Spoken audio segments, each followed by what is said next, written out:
Oh, yes, and welcome back, all you wonderful weed heads, to another and brand new edition of Weed on Wrestling. I am, of course, Weed, aka Alan, your host that tries to stay stoned the most. And here on Weed on Wrestling, I get super baked and try to talk about all the finer points in the WWE. Ooh, I've been smoking that good. And my belly is all full. I don't have the munchies. So we're good to go, and let's just jump right into things. Talking WWE for Monday Night Raw, the May 8th, 2017 edition. And here's what we know coming into the show. Brock's still the chance, just like there's a snowball's chance in hell at surviving that he'll actually show up to a WWE event, let alone one overseas in the UK.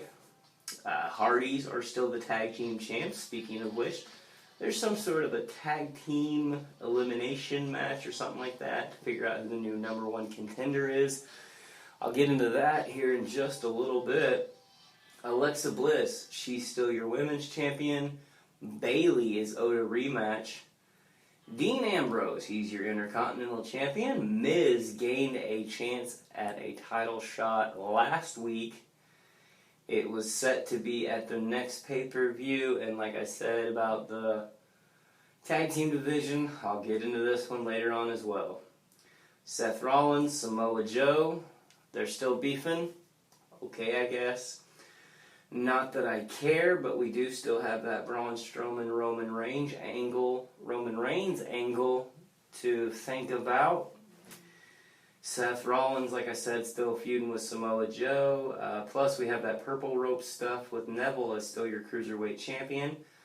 All that, plus a shit ton of promos, highlights, videos, crappy Cole commentary, shitty-ass Kevin Dunn camera shots of the crowd, and way too many commercial breaks for a goddamn 3-hour show that might as well be a marathon. So let's jump right into things, shall we? The show kicks off, and you know, as bad as I was dogging on it before, I can't be that upset because, truth be told, it was a pretty decent viewing in my experience. I mean, the show starts off with Dean Ambrose getting a phone call from Kurt Angle. A little bit of hint that he has a major announcement. Down he comes to the ring. So old Dino is the active GM for tonight's Raw. Enter The Miz, and he's been on the phone with Stephanie McMahon. And Stephanie McMahon makes him the kind of co-active GM for the night. So, Ambrose and The Miz are both co-GMs for the evening. Interesting. It was kind of a good segment. It was a good way to kick things off as these two just kind of take verbal jabs at each other for a while. Enter Braun Strowman, his arm all in a sling, and he's demanding another chance to destroy Roman Reigns. After he gets done with that, he basically goes so far as to call out Brock Lesnar. The Beast Incarnate versus the Monster Among Men. I like it. Just when I thought it couldn't get any worse, though, because Roman Reigns was being mentioned, down comes Kalisto. And I didn't even know who the fuck he was whenever his music hit. I'd never really paid attention to his music before, and there's probably a good reason, because he's shit. There's not a reason for me to actually pay attention to him. So yeah, Kalisto, he can fuck right off, but he demands a match with an injured Braun Strowman, so it's going to be a one-arm Braun versus a stupid-ass Kalisto. And another match that Dean Ambrose sanctioned is a one-on-one, never-before-seen Finn Balor versus The Miz matchup. Interesting. I kind of like it. It's not a bad opening segment. It's just kind of rough whenever you have Braun Strowman and Kalisto both on the microphone at the same time opening up a show. But hey, at least it's the UK and they have a crowd, and that fucking crowd was in it early. Kind of playing to the crowd, the first match of the night, Miz versus hometown boy Finn Balor. And it was a good match.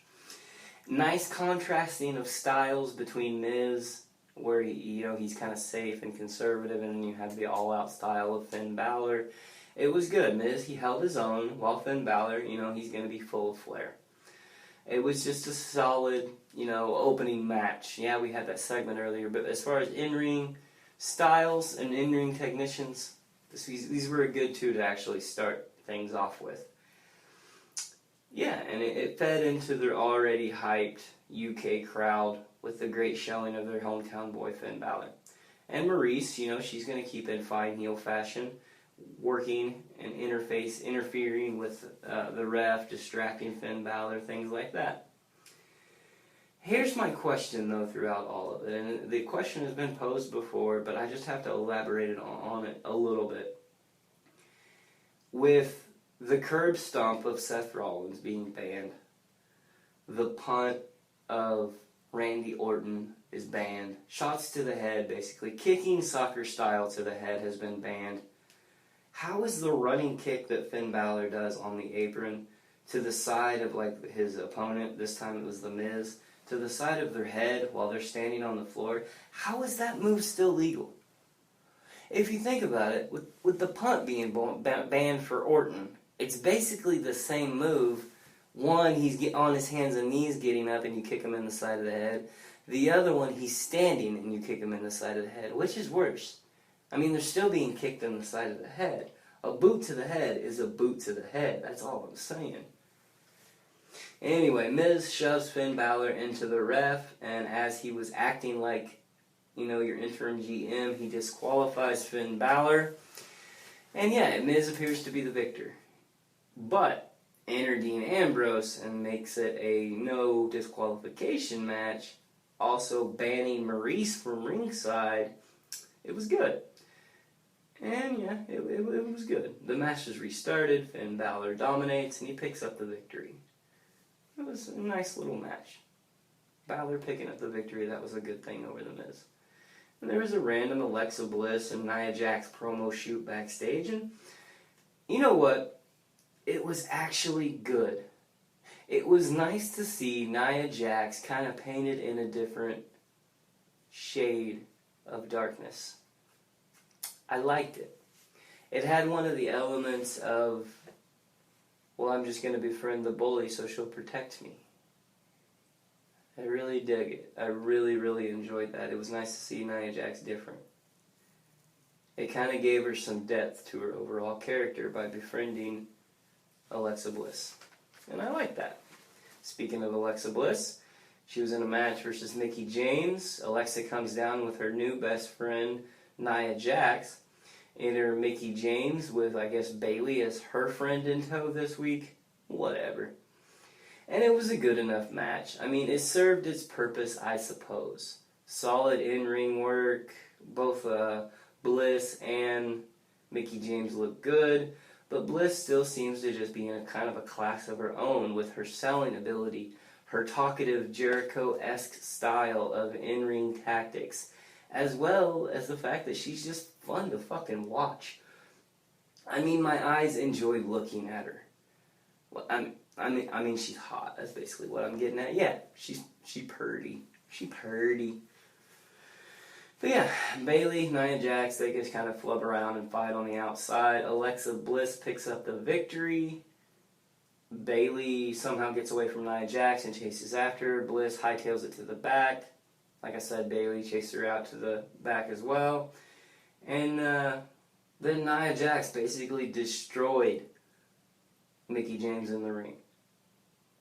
It was interesting, but yet kind of boring, but yet interesting nonetheless.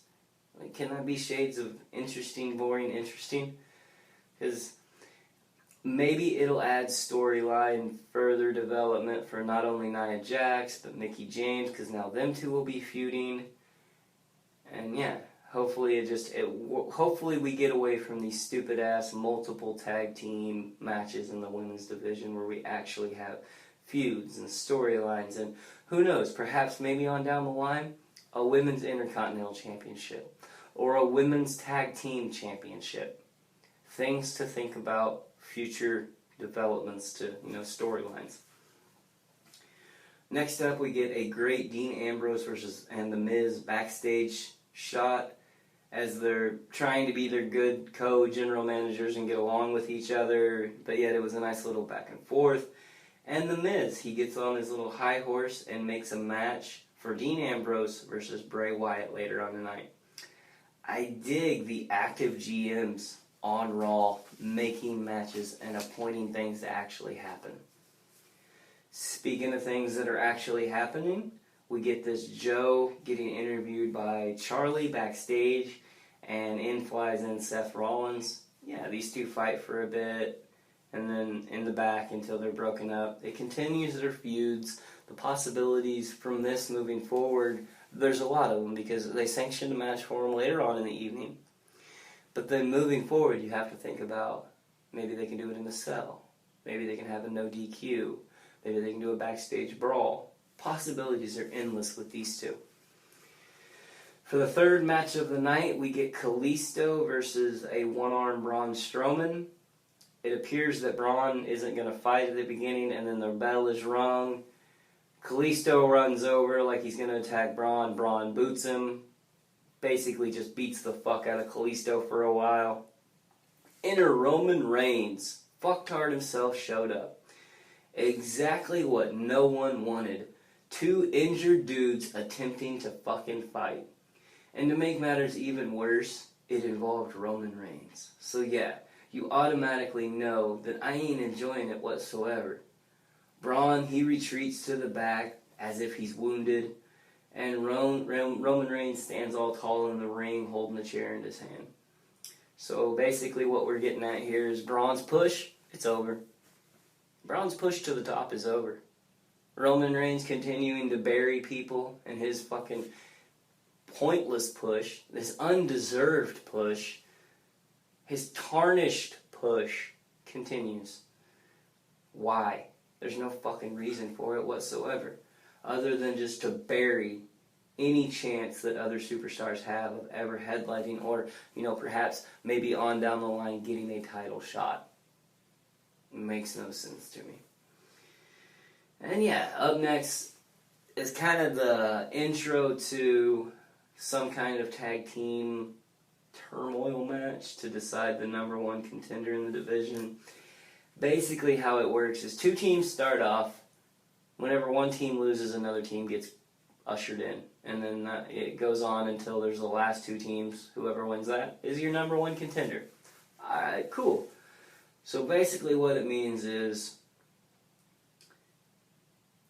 the last or the second to last seems to be the heavily favored team. Seem to be. Because this tag team turmoil match where the winner is the number one contender, it kicks off with Enzo and Cass being introduced first. Of course they are. Because Enzo needs to run his mouth. He needs to get the crowd to kind of play along and sing along and do all the normal chants. So yeah, it's Enzo and Cass versus Cesaro and Sheamus. Starting things off in the strangeness of this match is I'm not quite sure who got the bigger pop, who got the bigger reaction from the crowd. I mean, seeing that Sheamus and Cesaro are basically in their backyards, I think they kind of got it.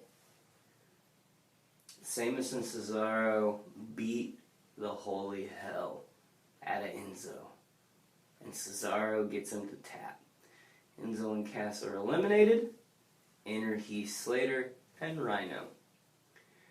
They all fight in the aisle for a bit. Basically what happened was Cesaro and Sheamus took out Heath so they could concentrate on Rhino, throwing him on the stairs and taking him out of the equation early.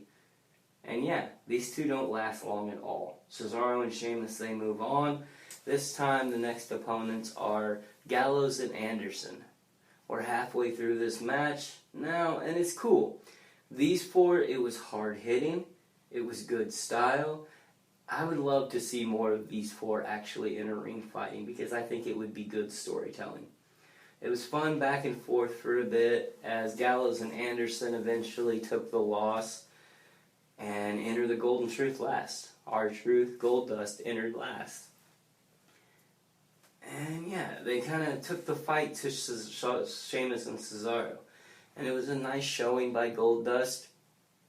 as R-Truth is again the weak link. The weak link in the equation. He's the one that got pinned by Cesaro. And then after the match, Cesaro, that's what I'm going to call him from now on. Sheamus and Cesaro continue their beatdown and their heel turn as they beat the fuck out of the Golden Truth for a bit. And so the Hardy Boys basically come down, running down to save the day. When they show up, of course the heels are going to cut, hide, and run away. Cesaro and Sheamus run from the Hardys this time, and it's just interesting. It helps the story, furthers the development of their hatred of each other. Alright, cool. I'm just going to leave well enough alone on that one. The next match of the night. It was the match that they decided was going to happen earlier on in the evening. Match number 5. Seth Rollins versus Samoa Joe. Again, Seth Rollins versus Samoa Joe.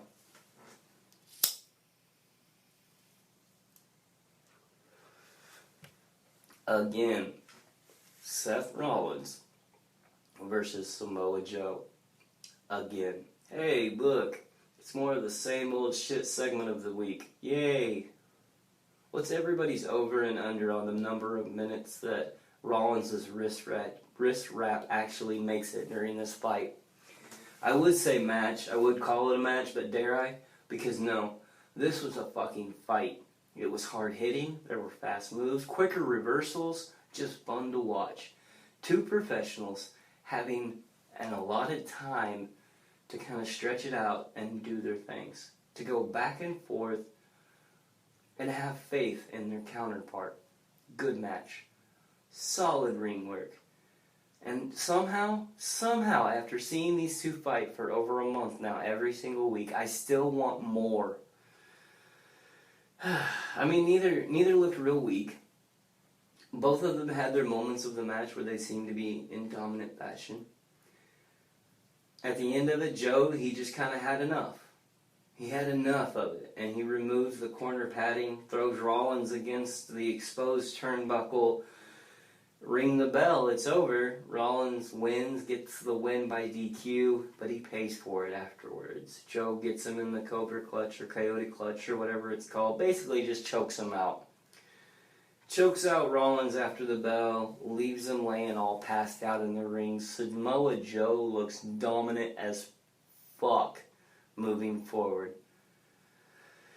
And yeah, next we get a little Miz getting his title shot next week versus Ambrose. That's what they announced to us. It's no longer going to be at a pay-per-view. Now it's going to be at a house show on Raw next week, fresh after the pay-per-view this weekend, Backlash. We're all trying to cash in on a little Backlash heat? I don't know. So instead of the next pay-per-view, it's going to be Miz and Ambrose next week. Man, Ambrose must hate being a champion that much. Either that or Miz must have some pretty incriminating photos. Something fishy is afoot here. Match number 6 of the night. And here's where things kind of went quick. It went fast-paced for a little bit. Because it was the purple rope flippy style cruiserweights with TJ Perkins versus Gentleman Jack Gallagher. Yeah. So a dabbing douchebag who is the champion's bitch versus a fighting man and his umbrella. A match that we've seen so many fucking times before. Anyway, it starts off quick. And I'm trying to ignore Neville on the commentary table because he just kind of sucks up there. Perkins tries a couple cheap shots and then he gets a quick victory. He steals one. He grabbed the trunks of Gallagher, held onto the tights. Way too short of a fucking match. I mean, it was way too short. It was less than, I think, 10 fucking minutes, maybe about 5. TJP continues to be the dickhead heel by attacking Gentleman Jack after the bell. Inner Austin Aries protecting Gentleman Jack, saving the day, I guess. I don't know. Still with the same storylines on Raw for the 205 Live guys. Fuck rightly off with this shit. They deserve more. They just do. Speaking of people who don't deserve more, how about our next match? Match number 7 of the night, for no fucking reason, just to kill any momentum of the show. It was Sasha Banks versus Alicia Fox. So yeah, we're back with this catty shit full of slaps and hair pulling and all that crap. Why? Who asked for it? No one wanted it. And I don't even have anything more to say about this. Sasha Banks picks up the victory, moving on. I mean, Fox's shoulder was up during the pinfall, but I don't really give a fuck, so moving on. And moving on to the gloriousness of what that was. Well, I can't use glorious because that's NXT, that's Bobby Roode. The awesomeness that is The Miz joining the announce table for the main event, Bray Wyatt versus Dean Ambrose. Awesome. What a great main event match. And I'm not being condescending in this. It actually was pretty entertaining for me. I mean, plus it had Miz talking shit on commentary. It's just pure entertainment. Hard-hitting. Bray, he looks dominant. Ambrose, you know he's going to hold his own and get his licks in while he's rushing around being all hurried and shit. As the match went on, Miz kind of gets tired of it all. He gets tired of listening to the waste of an employee that is Michael Cole, and he goes down ringside. Tries a distraction, eats a headbutt, flying headbutt from Ambrose, gets pissed, hits Ambrose in the back with the belt. Ref doesn't see it. Bray Wyatt's able to capitalize. He hits Ambrose with a Sister Abigail. 1, 2, 3. It's over. Bray Wyatt is the winner. And then The Miz, he rolls into the ring, attacks Dean Ambrose afterwards, cuts a promo on how awesome he is. End of show. Alrighty then. So yeah, that was the Raw.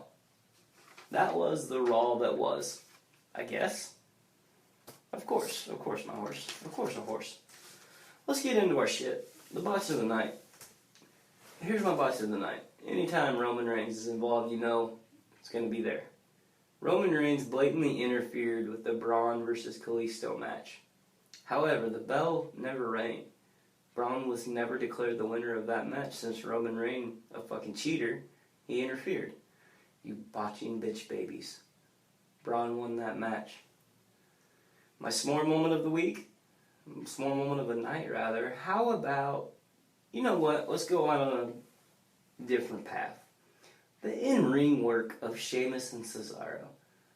I mean, can I just recognize game for a minute and call these guys out on how impressive that was? They started the match, they ended the match.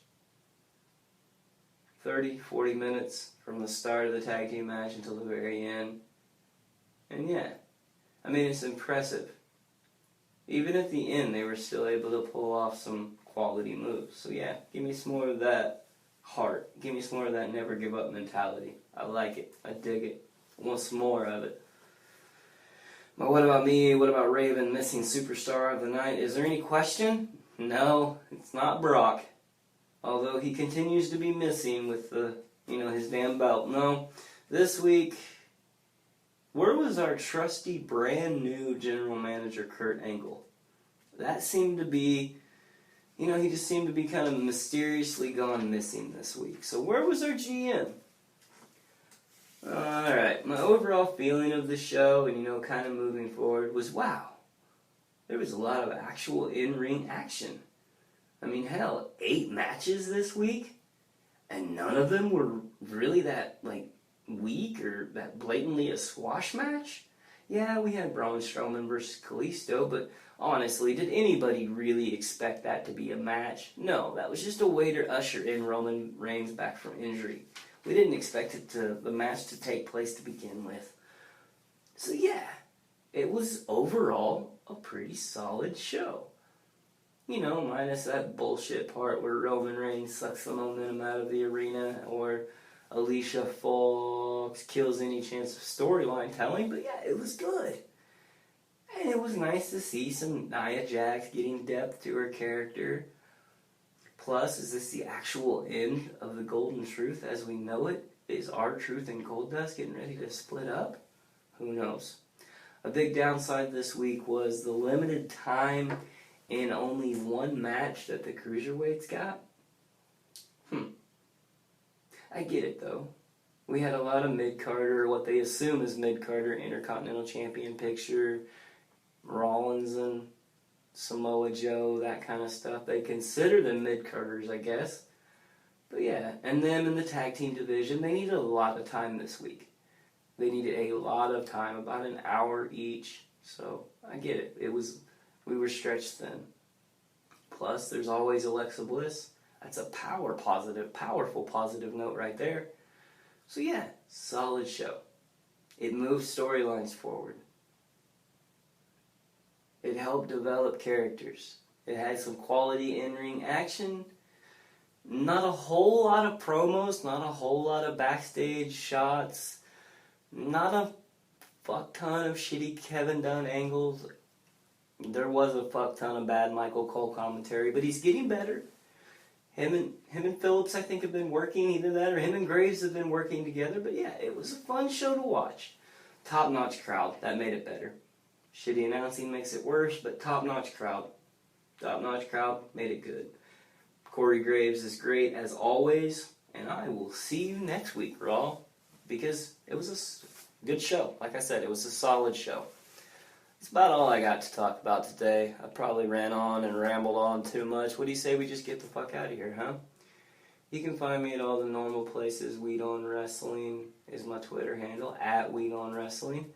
Spreaker Radio, iTunes, SoundCloud, YouTube, Spotify, I'm probably on there somewhere, but YouTube, Spreaker, Twitter, that's about the best places to find me. Give a shout out to my dude, Ryan Baker. Been talking to him a lot on YouTube here recently, so yeah. I'll be back on tomorrow night, talk some Weed on SmackDown Live, Weed on Wrestling. Hit me up on Twitter. I always like to hear from you. What do you say we get the fuck out of here? You guys take care of yourselves. Take care of each other out there. I'm going to try to see if I can ever figure out how the hell to work this soundboard and everything. That ain't quite what I wanted to do. I needed the other button, so let's go with that one. And maybe eventually I'll figure this shit out. Let's get the fuck out of here.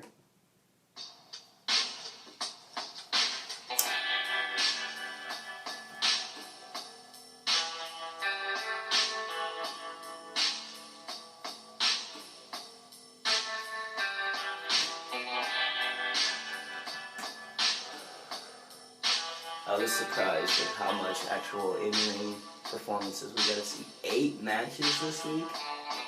8 matches in a 3-hour show. We've come a long way since the days before. I like it. But I've talked enough today. What do you say we get the fuck out of here? Peace!